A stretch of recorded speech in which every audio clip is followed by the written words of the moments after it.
तो एक बार फिर लौट रहा है वो शख्स जो देश के लिए हमेशा सब कुछ दांव पर लगा देता है। लेकिन इस बार बात कुछ अलग है। इस बार खतरा उसकी दहलीज पर दस्तक दे रहा है। देखिए, द फैमिली मैन का तीसरा सीजन ये बस एक और केस नहीं है। नहीं, ये एक ऐसी जंग है जहां प्रोफेशनल और पर्सनल के बीच की सारी लकीरें ना मिट चुकी हैं, जहां ड्यूटी और परिवार के बीच की दीवार ढह रही है। इस बार हर एक चाल निजी है। लेकिन इस नए खतरे की गहराई में जाने से पहले जरूरी है कि हम उस शख्स को समझें जो उसके बिल्कुल सेंटर में है, मतलब श्रीकांत तिवारी को। अगर ये जानना है कि सीजन 3 इतना बड़ा क्यों होने वाला है, तो हमें श्रीकांत तिवारी की लेगेसी को समझना ही पड़ेगा। आखिर ये शो एक आइकॉन बना कैसे? सोचने वाली बात है ना? इसने हमें इंडियन इंटेलिजेंस की वो कच्ची असली हकीकत दिखाई, जहां एक एजेंट सिर्फ देश के दुश्मनों से नहीं लड़ता, बल्कि अपने बच्चों के पीटीएम से भी जूझता है। और मनोज बाजपेयी, उन्होंने श्रीकांत को वो इंसानी गहराई दी है कि वो हीरो से ज्यादा हम में से ही एक लगता है। और फिर इस सारे टेंशन के बीच वो जबरदस्त ह्यूमर का तड़का, बस यही चीज तो इसे सबसे अलग बनाती है। अगर अब तक के सफर पर एक नजर डालें तो सीजन 1 में हमने देखा मिशन जुल्फिकार, दिल्ली पर मंडराता हुआ खतरा। फिर सीजन 2 हमें सीधा साउथ ले गया, राजी के खतरनाक इरादों के बीच। हर बार श्रीकांत ने देश को बचाया। लेकिन अब एक बिल्कुल नया मोर्चा खुल चुका है। और हाँ, यहीं से शुरू होती है सीजन 3 की कहानी। एक नया खतरा, एक नया गेम बोर्ड। और सुन लीजिए, इस बार कोई रूल्स नहीं है। इस बार का जो नैरेटिव ज्योग्राफी है वो हमें ले जा रहा है इंडिया के नॉर्थ ईस्ट में। एक ऐसा इलाका जो जितना खूबसूरत है उतना ही कॉम्प्लेक्स भी। टास्क की टीम के लिए ये एक बिल्कुल अनजान और खतरनाक जमीन है, जहां शायद दुश्मन को पहचान पाना ही सबसे बड़ी चुनौती होगी। और इस नए मैदान में उतर रहे हैं कुछ नए खिलाड़ी। देखिए, श्रीकांत, जेके और सुची की हमारी ट्रस्टेड टीम तो लौट रही है, लेकिन इस बार उनके सामने होंगे जयदीप अहलावत और निम्रत कौर जैसे शातिर और बिल्कुल अनप्रिडिक्टेबल दुश्मन। नए चेहरे, नई चालें और एक ऐसा खतरा जिसकी कोई कल्पना भी नहीं कर सकता। और इस सीजन का सबसे बड़ा ट्विस्ट, सबसे बड़ा, अब तक हमने श्रीकांत को शिकार करते देखा है ना?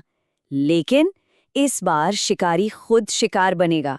वो एजेंट जो हमेशा एक कदम आगे रहता था, अब उसे एक कदम पीछे धकेला जा रहा है। और ये लड़ाई सिर्फ बाहर की दुनिया में नहीं है। नहीं, सबसे बड़ी जंग तो श्रीकांत तिवारी के अंदर चल रही है, एजेंट और इंसान के बीच। प्रोफेशनल खतरा अब पर्सनल बन चुका है। ये लड़ाई अब देश को बचाने की उतनी नहीं है जितनी अपने परिवार को बचाने की है। और जब दुश्मन घर के दरवाजे पर दस्तक दे तो सारी ट्रेनिंग, सारे प्रोटोकॉल सब बेमानी हो जाते हैं। तो श्रीकांत का आखिरी संघर्ष क्या है? एक तरफ है वर्दी की कसम, तो दूसरी तरफ है अपने खून का रिश्ता।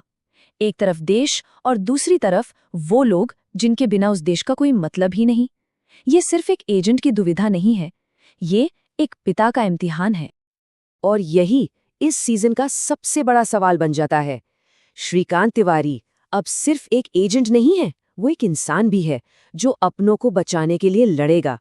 पर सवाल तो ये है कि क्या एक एजेंट, एक पति और एक पिता बनकर इस जंग को जीत सकता है?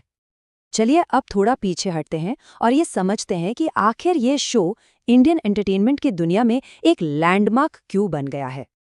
इसका जो सक्सेस फॉर्मूला है ना, बड़ा ही शानदार है। मतलब देखिए, ये सिर्फ एक्शन नहीं है, ये वो पारिवारिक ड्रामा है जिससे हर कोई रिलेट कर सकता है। ये सिर्फ जासूसी नहीं, ये हमारी सड़कों की जमीनी हकीकत है। और इन सब के बीच वो ड्राई ह्यूमर जो सबसे मुश्किल पलों को भी हल्का कर देता है। बस यही अनोखा मिश्रण इसे एक शो नहीं, एक अनुभव बनाता है।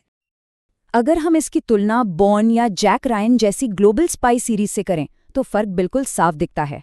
वहाँ हाईटेक गैजेट्स हैं, ग्लोबल लोकेशंस हैं, तो यहाँ मिडिल क्लास की जद्दोजहद है और सरकारी दफ्तरों की मुश्किलें। वहाँ अकेले लड़ने वाले लोन वुल्फ हीरोज हैं, और यहाँ एक ऐसा हीरो है जो देश के दुश्मनों के साथ साथ अपने होम लोन की ईएमआई से भी लड़ रहा है। तो अब आते हैं उस पल पर जिसका हम सब बेसब्री से इंतजार कर रहे हैं। The countdown begins now. उल्टी गिनती शुरू हो चुकी है।